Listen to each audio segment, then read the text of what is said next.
ओम ज्ञानतिमिरन्धस्य ज्ञानाञ्जनशलाकया चक्षुरुन्मिलितं येन तस्मै श्रीगुरुवे नमः। नमो ओं विष्णुपदाय कृष्णप्रेष्ठाय भूतले श्रीमते भक्तिवेदान्तस्वामिन् इति नामिने। नमस्ते सरस्वती देवे गौरवाणी प्रचारिणे निर्विशेषशून्यवादी पाश्चात्यदेशतारिणे। जय श्री कृष्ण चैतन्य प्रभु नित्यानंद श्री अद्वैत गदाधर श्रीवासदि गौरभक्तवृंदा। हरे कृष्णा कृष्ण कृष्णा हरे हरे, हरे राम राम राम हरे हरे। हरे कृष्ण। तो अब ये आगे उच्चारण करने वाले अब और वर्णन करते हैं महाराज पृथु के गुणों का। तो कहते हैं कि महाराज पृथु जो हैं एक प्रकार से परमात्मा की भांति अंतर्यामी होंगे। अंतर्यामी का मतलब होता है जो हमारे जीवन में चल रहा है, अंदर जो चल रहा है, बाहर जो चल रहा है, अंतर बहिर दोनों का ज्ञान जो है पृथु महाराज को होगा अपनी प्रजा का, कि वो क्या कर रहे हैं, बाहर की उनकी गतिविधियां क्या हैं, उनके मन के अंदर में क्या चल रहा है। लेकिन कोई ये नहीं समझ पाएगा कि किस प्रकार से वो जासूसी करके सबकी गतिविधियों के ऊपर नजर रखेंगे। तो ये भी एक राजा का बड़ा महत्वपूर्ण कार्य होता है। हम स्वयं देखते हैं वैदिक समय में राजा जो है कई बार वेश बदल के जाता था, प्रजा के अंदर में घूमता था कि राजा के प्रति प्रजा क्या सोचती है, असल में वो क्या सोचती है राजा के प्रति।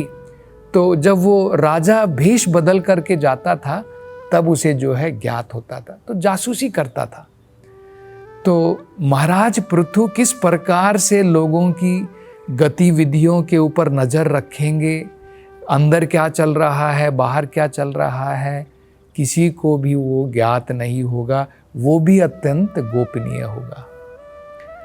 और वो कहते हैं महाराज पृथु बिल्कुल बराबर रहेंगे, समान रहेंगे। अगर कोई उनका महिमाओं का गान करता है तो ऐसा नहीं कि वो हवा में उड़ेंगे कि भाई हाँ अब लोग जो हैं मेरी महिमाओं का गान कर रहे हैं, तो उसके पाँव, कई बार बोलते हैं ना जब हम बहुत खुश हो जाते हैं तो हमारे पाँव धरती पर नहीं टिकते हैं, और जब धरती पर नहीं टिकते हैं तो क्या होगा, हम धड़ाम करके जमीन पर गिरेंगे। तो महाराज पृथु समान रहेंगे। जब कोई उनका गुणगान करेगा तब भी वो समान रहेंगे, और जब कोई उनका अपमान करेगा तब भी वो समान रहेंगे, न्यूट्रल रहेंगे। और बताया जाता है धर्म के पालन करने के कारण, क्योंकि वो धर्म के पथ पर चलते रहेंगे, तो हमेशा अपने परिवारजनों के लिए और अपनी प्रजा में कोई अंतर नहीं होगा। उदाहरण भी दिया है महाराज पृथु के बारे में। ये कहते हैं कि अगर दुश्मन का बेटा वो गुनाहगार नहीं है, मतलब क्रिमिनल नहीं है, वो बेकसूर है, उसने कोई गलत काम नहीं किया है, तो उसको सजा नहीं देगा। नहीं तो कई बार क्या होता है, मान लीजिए मेरे दुश्मन का बेटा है और मेरे पास में पावर है, मैं राजा हूँ, तो किसी न किसी प्रकार से मैं उसको सजा दूंगा, उसके पुत्र को। लेकिन महाराज पृथु सबके लिए बराबर है। दुश्मन का बेटा अगर बेकसूर है, अगर उसने कोई गलत काम नहीं किया है, तो उसको सजा नहीं मिलेगी। और अगर उनका स्वयं का पुत्र अगर उसने गुनाह किया है, उसने कुछ गलत कार्य किया है, तो तुरंत उसे सजा मिलेगी। तो ये भी बड़ा महत्वपूर्ण गुण वो बताते हैं जो राजा का होना चाहिए, जो पृथु महाराज में रहेगा। और वो कहते हैं कि पृथु महाराज का प्रभाव, इन्फ्लुएंस, उनका प्रभाव जो है सूर्य की भांति रहेगा। सूर्य की किरणों को कोई नहीं रोक सकता है। अंडमान निकोबार तक भी कहीं पर भी जो है पूरे ब्रह्मांड में सूर्य की किरणें फैलती हैं। ठीक इसी प्रकार से पृथु महाराज का प्रभाव पूरे भूमंडल के ऊपर फैलेगा, ये भी जो है ये बताते हैं, क्योंकि इस प्रकार के यशस्वी, तेजस्वी और पुण्य कार्य करने वाले महाराज पृथु होंगे।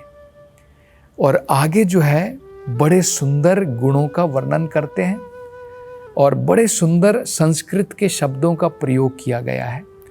तो एक एक करके इन गुणों को हम लोग जो है समझने का प्रयास करेंगे। तो कहते हैं दृढ़ाव्रता, महाराज पृथु जो भी कार्य करेंगे बड़े निश्चय के साथ करेंगे। हम लोग जब कुछ कार्य करते हैं तो हमारे में दृढ़ता नहीं होती है। कुछ समय के बाद में हम लोग बोलते हैं कि नहीं, अब मेरे से ये काम नहीं होगा, मतलब निश्चय नहीं कर पाते हैं। दृढ़ता बहुत महत्वपूर्ण होती है। कई बार हो सकता है कि फेलियर आ जाए, हम किसी में सफल ना हो पाएं, लेकिन दृढ़ता रहनी चाहिए। जैसे उदाहरण के तौर पर हम ध्रुव महाराज को देख सकते हैं। ध्रुव महाराज में कितनी दृढ़ता थी। 5 साल की उम्र में उन्होंने दृढ़ निश्चय लिया कि मैं भगवान की प्राप्ति करूंगा, और 6 महीने के अंदर में उन्होंने साक्षात भगवान के दर्शन किए। स्पिरिचुअल लाइफ में, आध्यात्मिक जीवन में इस प्रकार की दृढ़ निश्चय की आवश्यकता होती है। तो दृढ़ता होनी चाहिए, ये पृथु महाराज में होगा। आगे कहते हैं सत्य संदह, मतलब हमेशा सत्य के रास्ते पर चलेंगे, धर्म के रास्ते पर चलेंगे, असत्य का साथ वो कभी भी नहीं देंगे।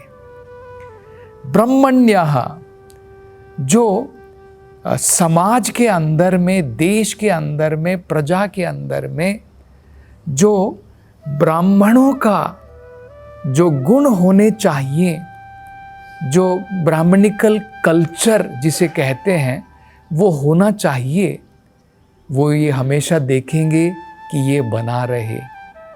ये क्यों महत्वपूर्ण है? क्योंकि जब ब्राह्मण का मतलब क्या होता है? सत्य, क्षमा, दमा, शौचम, तपः, तपस्या करना, सत्य के पथ पर चलना, धर्म के रास्ते पर चलना, ये ब्राह्मण के गुण होते हैं।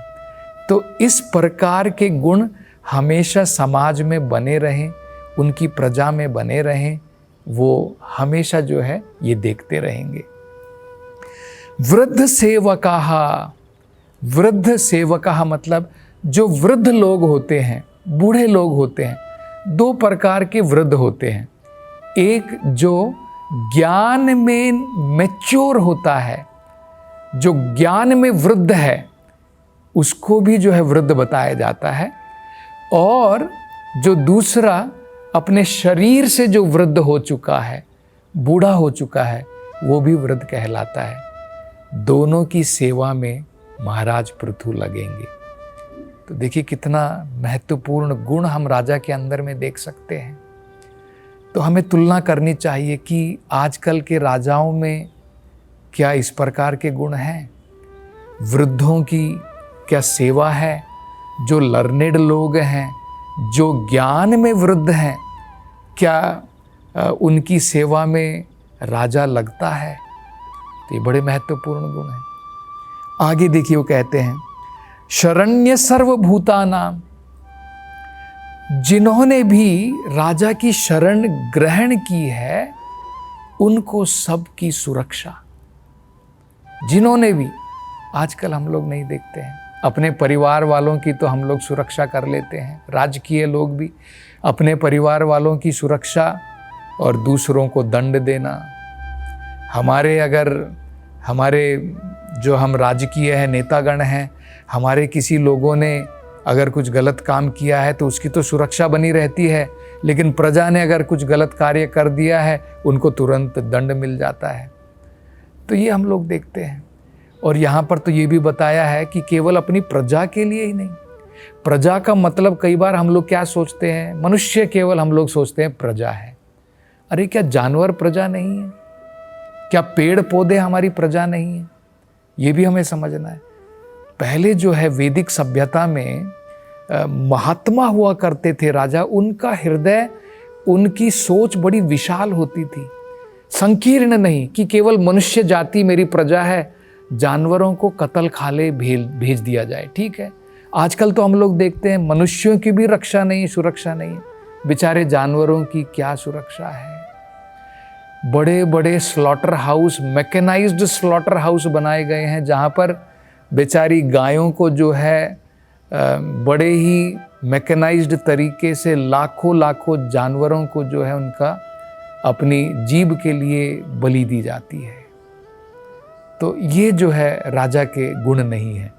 तो यहाँ पर बताया है शरण्यम सर्वभूतानाम, जो भी उनकी प्रजा है, जिन्होंने भी राजा की शरण ली है, सबके लिए सुरक्षा। आगे वो कहते हैं मानदहा, सभी जीवों के लिए सम्मान, जितनी भी उनकी प्रजा है सबके लिए सम्मान। दीनवत्सलः, जो जिनके पास में कुछ नहीं है, जिनके पास में कोई सहायता करने वाला नहीं है, उनकी सबकी सहायता करने वाले रहेंगे महाराज पृथु। ये राजा के बड़े महत्वपूर्ण गुण होते हैं। आगे कहते हैं मातृभक्ति परस्त्रीषु, पराई स्त्री जो है उनके प्रति मातृभक्ति, माता की भांति, जैसे मेरी माँ का मैं सम्मान करता हूँ, है कि नहीं? माँ का हम लोग कितना सम्मान करते हैं, क्या हम पराई स्त्री का उस प्रकार से सम्मान करते हैं?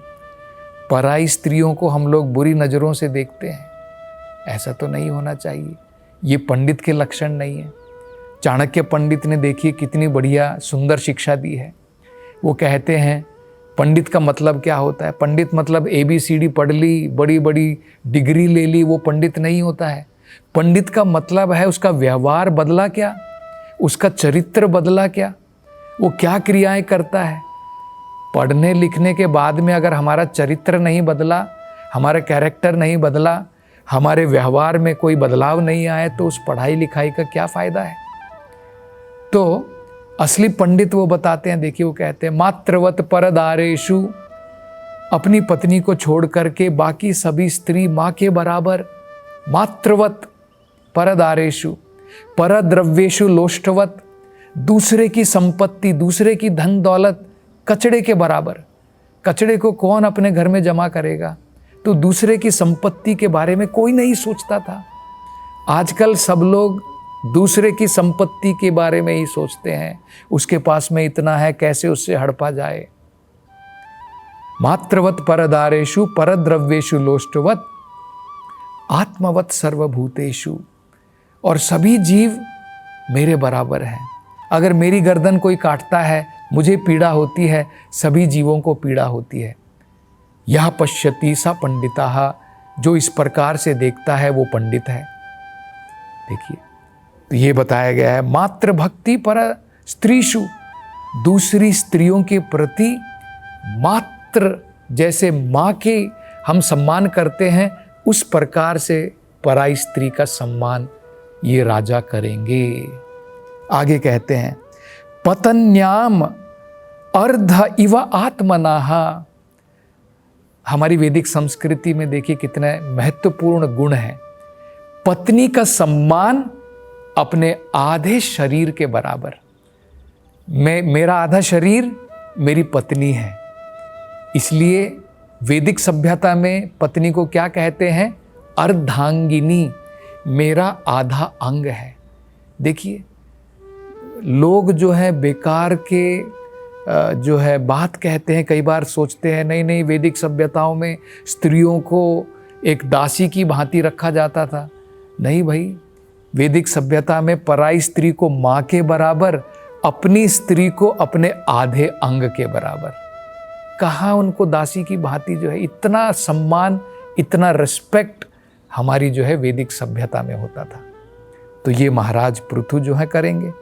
आगे कहते हैं प्रजाशु पितृवद स्निग्धः, जैसे पिता अपने बच्चों से स्नेह करता है, महाराज पृथु अपनी प्रजा के लिए पिता की भांति होंगे, पिता की भांति अपनी प्रजा से स्नेह करेंगे। आजकल कहाँ है वो? हमारे नेतागण कहाँ हमारे से स्नेह करते हैं? एक्सप्लॉइट करना चाहते हैं। जितना हमसे लूटपाट की जाए, हमें राजगद्दी पर बिठा दो, बाद में सब भूल गए। 5 साल के लिए कोई लेन देन नहीं। तो यहाँ पर हम देख सकते हैं किंकराः ब्रह्मवादिनम, और जो भगवान के भक्त होंगे, ब्रह्मवादिनम, ब्रह्म का मतलब होता है भगवान, जो भगवान के गुणों का प्रचार कर रहे हैं, उनके लिए राजा एक सेवक के बराबर होगा। वो भक्तों से कहेगा, कृपा करके मुझे आज्ञा दीजिए, मैं आपकी क्या सेवा करूं। हम ये देखते हैं बड़े बड़े महाराज, जैसे दशरथ महाराज, जब विश्वामित्र मुनि उनके राज्य में पधारे, तुरंत अपनी राजगद्दी उन्होंने कहा कि कृपा करके इधर बैठिए, ये आपके लिए है, क्योंकि वो उनके सेवक होते हैं। महान भक्तों के लिए राजा सेवक के बराबर। आगे कहते हैं देही नाम आत्मवत प्रेष्ठाः, वही बात, देही नाम सभी जीवों के लिए जिन्होंने देह धारण की हुई है, आत्मवत प्रेष्ठाः, अपनी आत्मा के भांति वो भी प्रिय होंगे। हमें अपना शरीर प्रिय है, हमें अपनी आत्मा प्रिय है, इसी प्रकार से सभी जीव हमें प्रिय होने चाहिए। तो ये महाराज पृथु करेंगे। सुहृदाम नंदिवर्धनम, और जो उनके सुहृद होंगे उनके आनंद को बढ़ाएंगे, अपने मित्रों के, अपने सुहृदों के आनंद का वर्धन करेंगे, उनको बढ़ाएंगे। मुक्त संग प्रसंगाः, जो मुक्त पुरुष हैं ये हमेशा उनके संग में जाएंगे। मतलब बहुत महत्वपूर्ण है।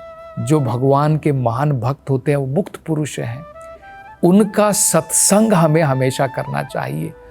जो दुर्लोग हैं, जो असत संग है, उसका त्याग करना चाहिए। जो केवल अपनी इंद्रिय तृप्ति में लगे हैं, उन प्रकार के लोगों का संग का त्याग करना चाहिए, वो असत संग है, और सत्संग करना चाहिए। ये महाराज पृथु करेंगे। और दंड पाणी असाधुषु, और जो दुष्ट लोग हैं हमेशा उनके लिए दंड रहेगा, मतलब उनके लिए हमेशा सजा रहेगी। तो ये अत्यंत महान गुण जो है वो बताते हैं, और इसके बारे में चर्चा हम अगली कथाओं में करेंगे। हरे कृष्णा।